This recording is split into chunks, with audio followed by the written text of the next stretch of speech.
Voilà, salut à tous, c'est Joseph. Alors aujourd'hui, on est ici pour un entretien très spécial. On va parler de tout ce qui est comptabilité et fiscalité pour votre business en ligne ou votre micro-entreprise. Et pour ça, j'ai invité quelqu'un qui s'y connaît très bien. Je ne sais pas si vous connaissez, Alexandre. Voilà, il est ici. Comment tu vas, Alexandre? Salut Joseph. Ouais, ça va très bien. Et toi? Voilà. Parfait, très bien. Voilà, Alexandre est parmi nous parce que bon, il est très actif, ou il était très actif sur notre groupe, sur mon groupe Facebook, à répondre toujours aux questions concernant tout ce qui est fiscalité, comptabilité. J'ai vraiment décidé de l'inviter sur la chaîne pour partager ses connaissances et donner le plus de valeur possible à la communauté. Donc, avant de commencer, un petit like, abonnez-vous à la chaîne et rejoignez le groupe Facebook si ce n'est pas fait. Il y a le lien en description. Donc voilà, ça va se passer comme ça.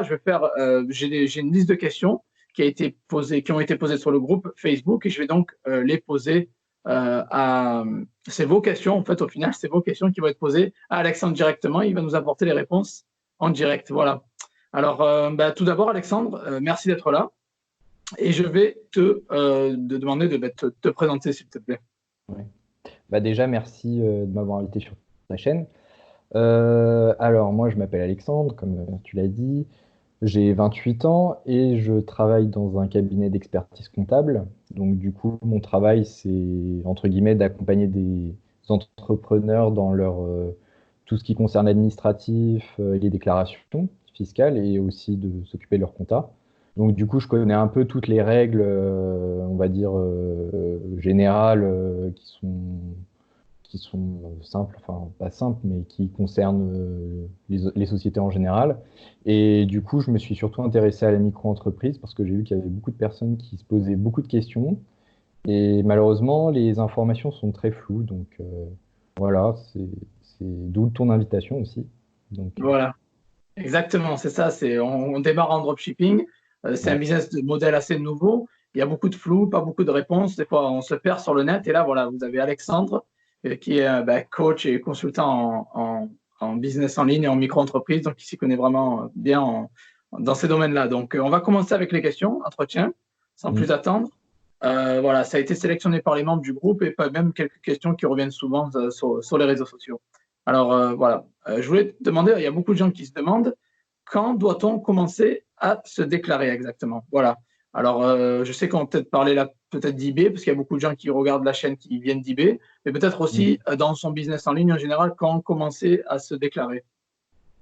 Ok. Alors, sur la partie eBay, surtout, ce qu'il faut faire attention, c'est que faut savoir que eBay commence à déclarer au niveau des impôts, enfin, à l'administration fiscale, à partir du moment où tu as fait 20 ventes ou plus de 3 000 euros. C'est un des deux seuils, dès que tu dépasses, c'est transmis. Donc, ce qu'on peut faire, c'est entre guillemets je sais que c'est pour un peu monter son compte eBay avec des avis, c'est commencer à faire quelques ventes. Et ensuite, dès qu'on dépasse les 20 ou les 3 000 euros, enfin les 20 ventes ou les 3 000 euros, ce qu'on peut faire, c'est commencer à s'inscrire en micro-entreprise. C'est gratuit. L'inscription, elle se fait en ligne. Donc, du coup, c'est des formalités qui sont un peu, on va dire, chiantes pour pas être au début, quand on n'aime pas du tout l'administratif et on sait qu'en France, c'est très compliqué. Mais dès qu'on a fait ça, après, on est déclaré, c'est carré. Et, euh, et voilà, c'est parfait pour D'ailleurs, et continuer. quel site exactement tu recommandes pour te déclarer en ligne? Alors moi, je recommande Guichet Entreprise. C'est vrai qu'il y a aussi auto-entrepreneur slash URSSAF. ursaf.com, bon, enfin .ursaf.com ou .fr, je sais plus. Et le problème, c'est que selon les régions, quand tu te lances en dropshipping, par exemple, et que tu t'inscris sur ce site, des fois, le CFE, il refuse ta candidature. Et du coup, c'est mieux de passer par guichet entreprise parce que déjà, ça te fait toutes les formalités nécessaires et t'as un très bon, enfin, c'est très bien expliqué, c'est très bien détaillé et les étapes sont claires, quoi. Parfait, parfait. Quel statut, en fait, tu recommandes à un débutant, quelqu'un qui va débuter dans l'e-commerce ou business en ligne ou dropshipping? Quel statut tu recommandes exactement?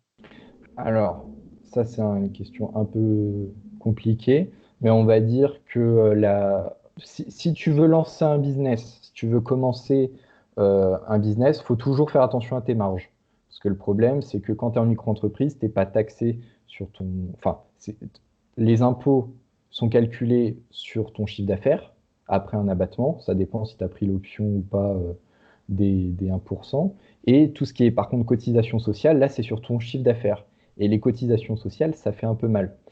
Donc, en tout cas, en achat-revente de marchandises, c'est quasiment un peu plus de 13% quand tu bénéficies plus de l'ACRE.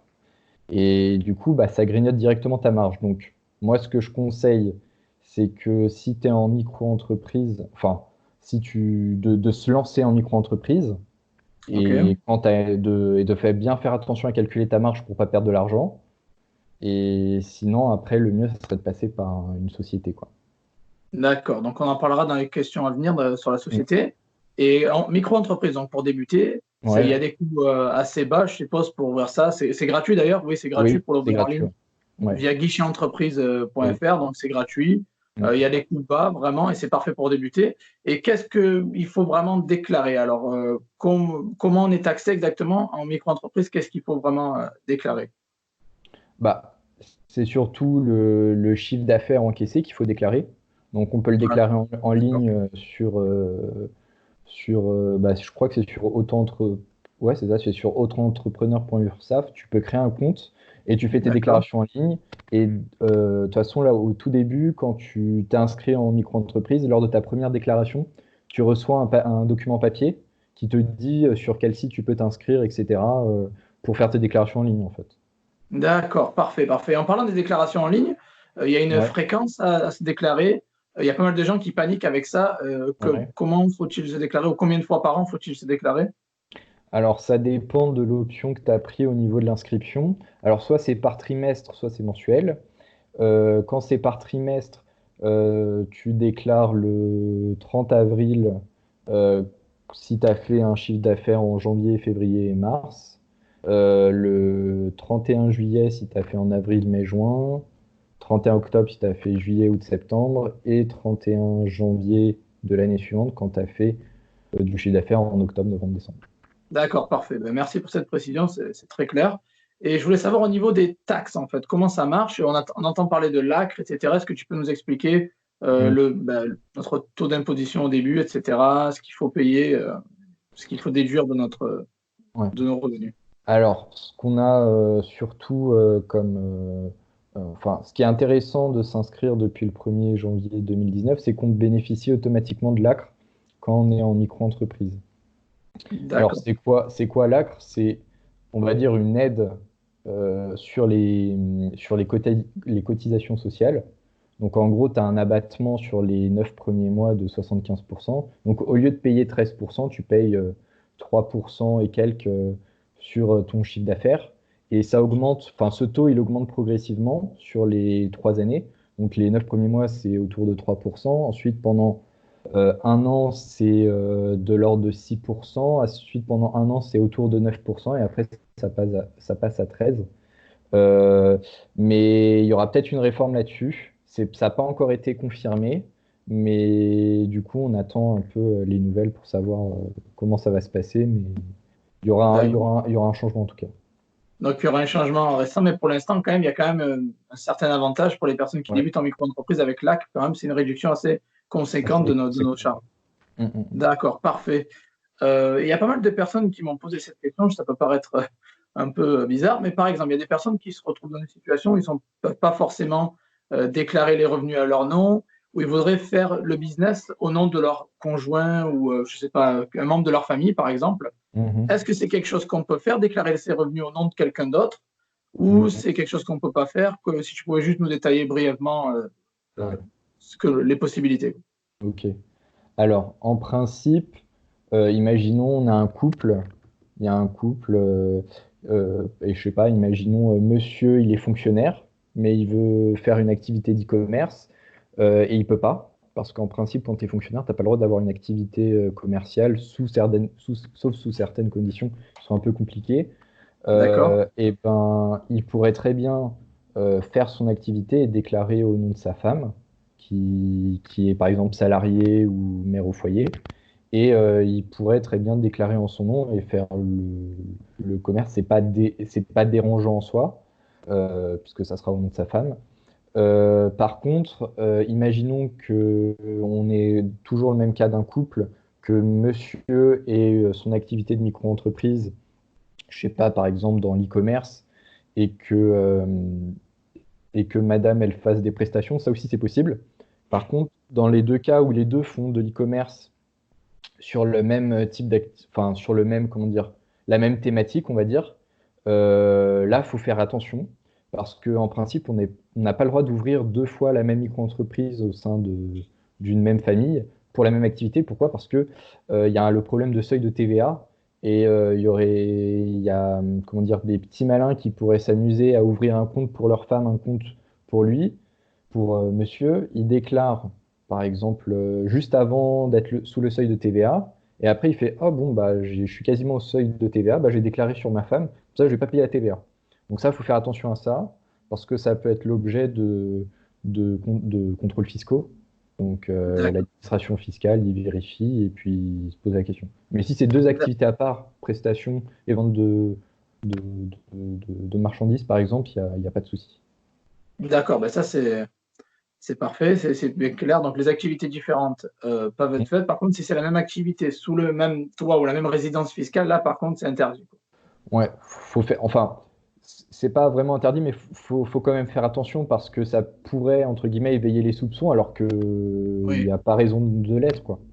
d'accord, je comprends très bien. Et par contre, un autre membre de la famille, est-ce que ça peut poser beaucoup plus de problèmes? Là, par exemple, si c'est pas un époux, si ça peut Ouais. être un frère ou un cousin ou je sais Mm, pas, une personne moins proche, là par contre, c'est plus mm. délicat? Euh, alors oui, l'idéal c'est quand, bah, par exemple, si c'est notre conjoint, ça passe. Si c'est notre représentant légal, imaginons je pense qu'il y a des jeunes qui doivent regarder ta chaîne et qui se lancent, je sais pas, sur eBay ou en drop euh, qui ont, je sais pas, 17 ans et qui ont envie de tenter l'aventure, comme on dit, bah, faudrait qu'ils prennent, comment dire, qu'ils s'inscrivent sous le nom d'un de leurs parents. Bon, bien sûr, il faut demander leur autorisation parce qu'on ne fait pas ça comme ça. Euh, et voilà. Par contre, bien sûr, si vous êtes majeur et que vous demandez à votre frère de déclarer des montants importants et que eBay fait une déclaration fiscale et qui dit que Mister Intel a fait, je sais pas, 30 000 euros de chiffre d'affaires alors que c'est pas le cas au niveau des déclarations fiscales, et ben, ils risquent de se poser des questions. Ils vont voir votre frère et ils vont dire comment ça se fait que vous avez fait 30 000 euros de chiffre d'affaires sur eBay et pourtant vous avez rien déclaré, etc. Donc ça faut faire attention. Quand c'est au sein du même foyer ou du ménage, foyer fiscal ou ménage, ça passe. À D'accord. mon sens, ça passe, c'est cohérent. Mais si c'est un cousin, un frère, un ami, faut, faut faire attention parce qu'il va falloir s'expliquer en fait en cas de contrôle fiscal.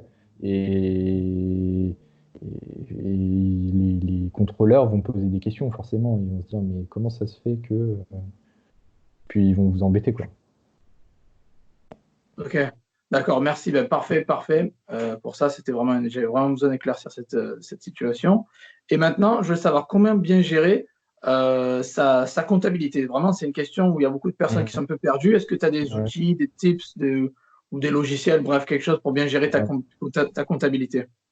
Alors, il faut savoir qu'au niveau de la comptabilité pour les micro-entreprises, faut absolument avoir, on appelle ça un tableau de trésorerie.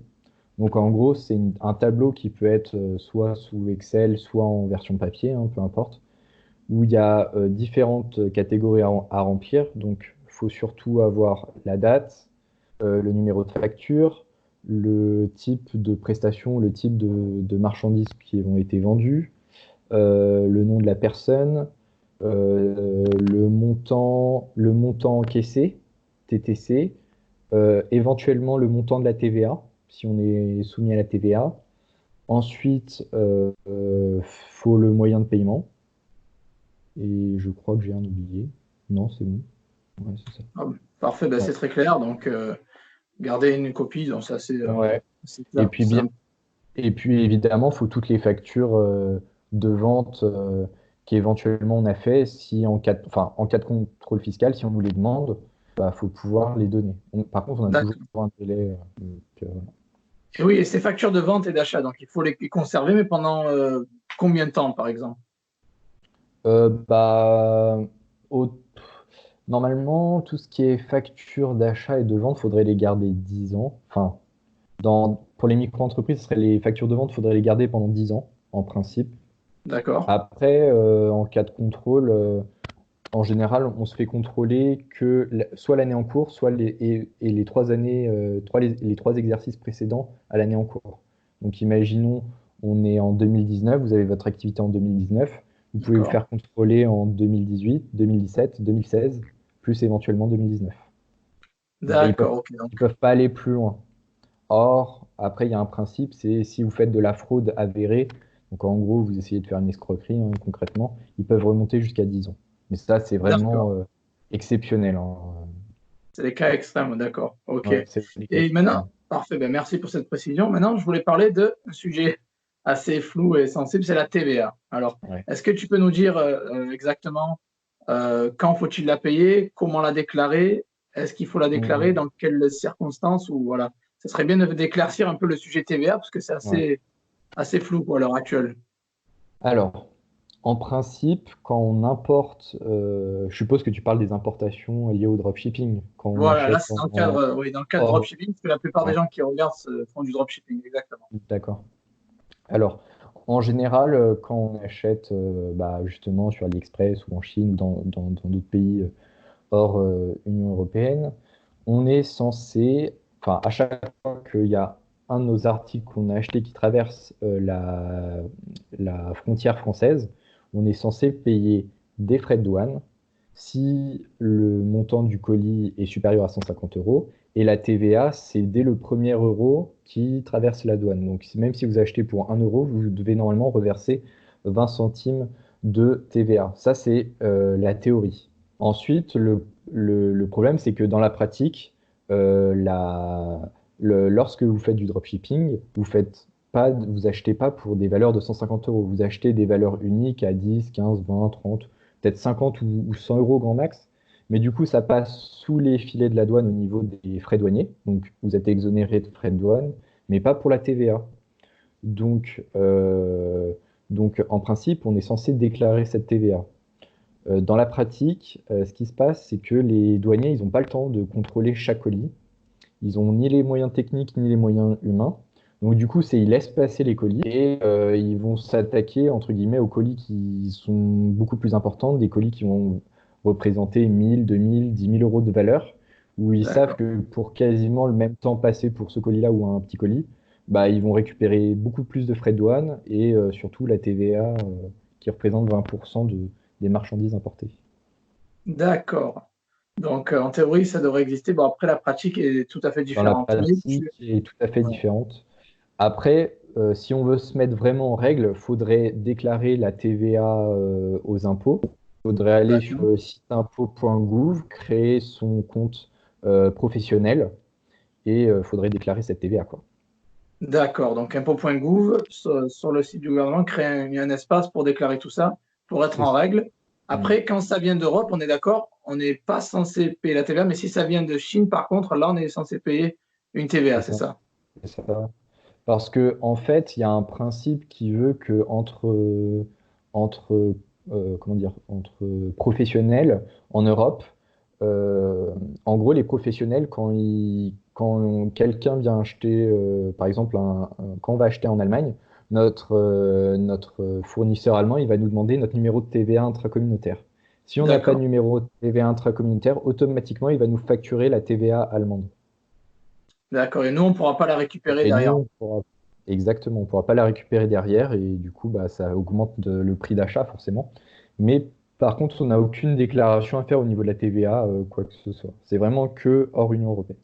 Hors Union européenne. D'accord. Ben, merci pour ça. Ça, c'est vraiment, ça simplifie beaucoup les choses. Pas mal Ouais. de gens, je pense, qui se posaient cette question. Mm.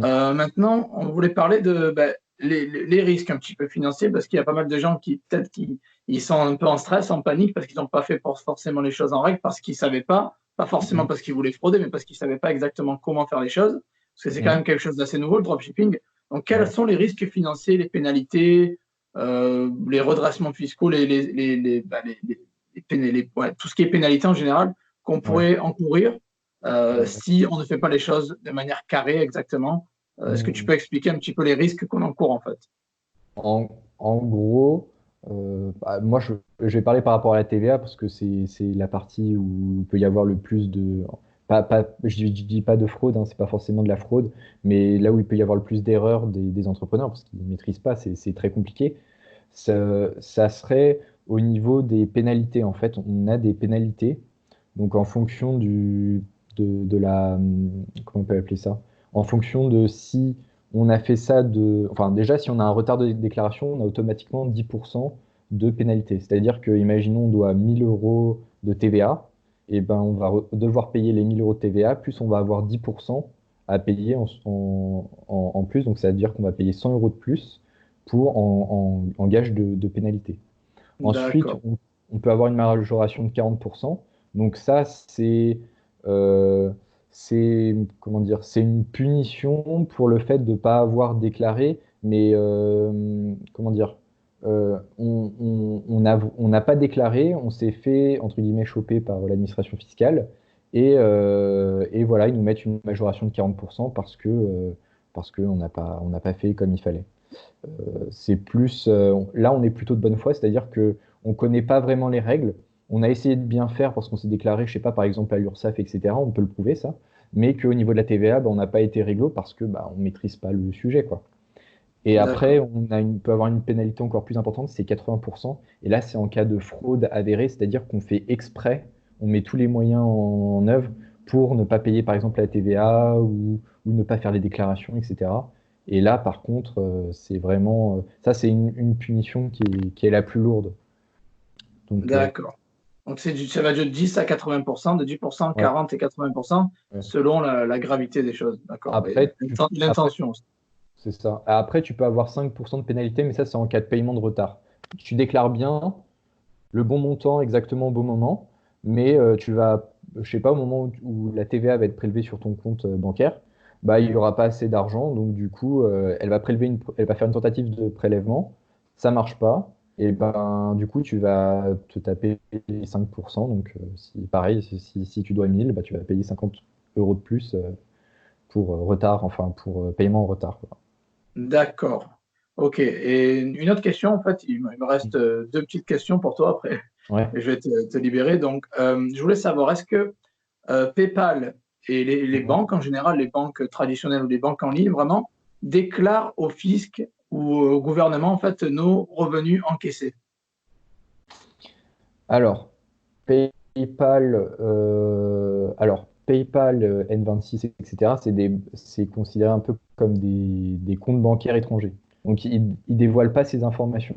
Par contre, nous, on a l'obligation de déclarer nos comptes étrangers qui ont encaissé plus de 10 000 euros sur l'année. Donc, c'est-à-dire que si sur PayPal ou sur N26, etc., on a encaissé pour plus de 10 000 euros, on est obligé de faire une déclaration auprès de l'administration fiscale et ça, on peut pas y échapper. Il faut absolument le faire parce que sinon, on peut avoir, je sais plus, c'est entre 1500 ou 10 000 euros d'amende.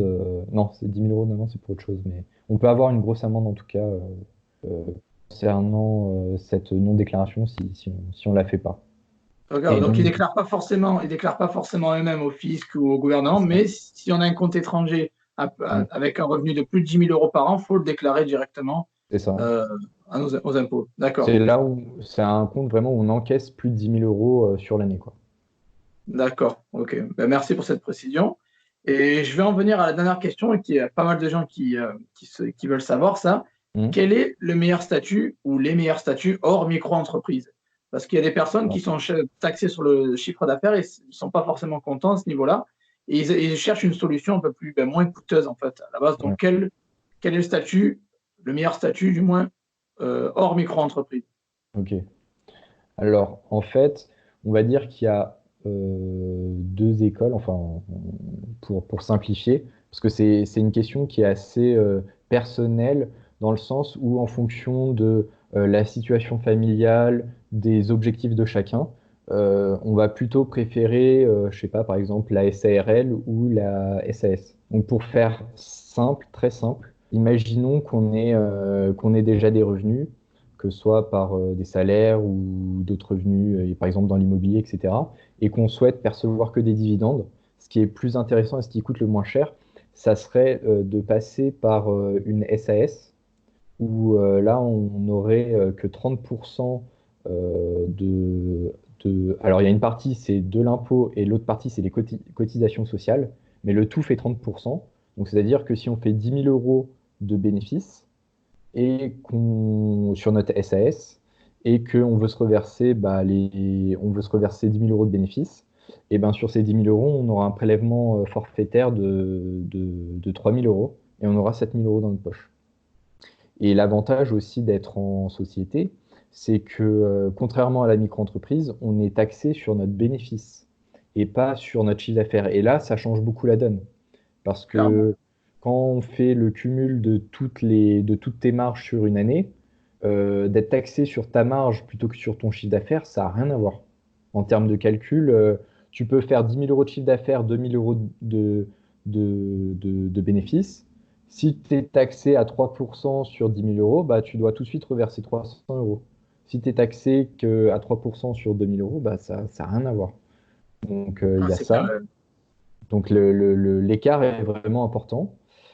Donc, je reviens à ta question sur le meilleur statut Oui. hors micro-entreprise.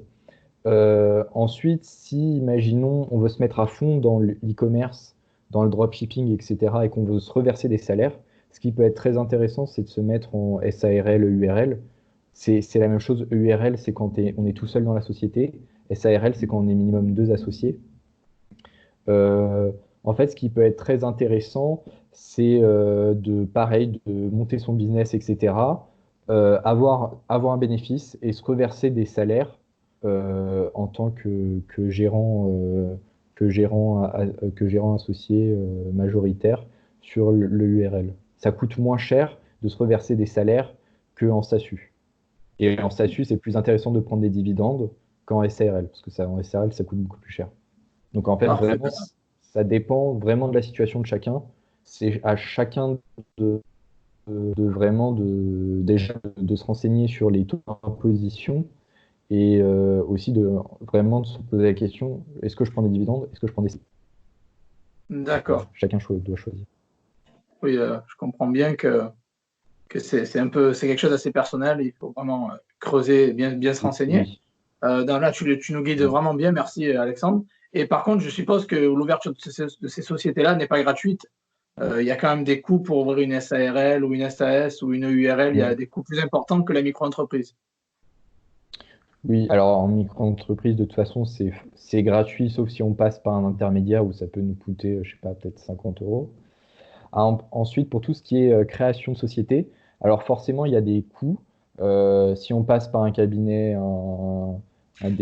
par exemple un cabinet comptable ou d'expertise comptable ou un avocat, ça peut coûter entre 500, 600 jusqu'à 1000, 1500 euros pour la SARL ou la SASU. Enfin, SAS ou SASU, c'est la même chose. D'accord.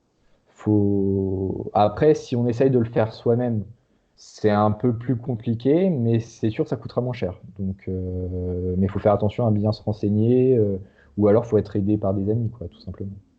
D'accord. Vraiment, merci beaucoup, Alexandre. Tu es une mine d'informations. Vraiment, Ouais. c'est vraiment, tu vois, la comptabilité et fiscalité, c'est quelque chose d'assez flou. Et là, tu apportes une valeur énorme.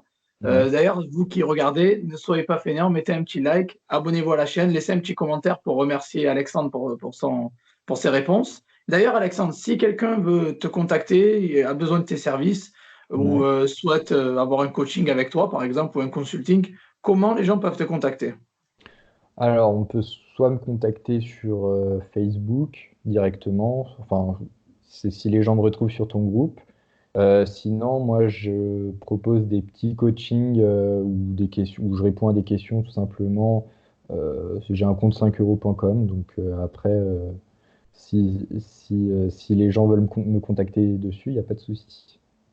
Oui, voilà, je pensais qu'on va mettre ton lien de toute façon en description. Le premier lien qui sera en description, ce sera le lien les services d'Alexandre si vous voulez le contacter, même lui poser des questions pour votre business en ligne. Voilà, je mettrai le lien en description. Voilà. Ok, En tout super. cas, merci beaucoup, Alexandre. Je tiens vraiment à te remercier pour ta participation sur le groupe Facebook et aussi pour cette vidéo parce que c'est quand même énormément d'informations en 30 minutes. Là, c'est énorme. Donc, tu as vraiment éclairci, je pense, 90% des questions des personnes. Vraiment, merci beaucoup. Et j'espère, pourquoi pas, te revoir dans la chaîne dans le futur. Pourquoi pas. Tu Pourquoi seras le pas, bienvenu. Tu es le bienvenu. Voilà. super. Bah, merci à toi pour ton invitation.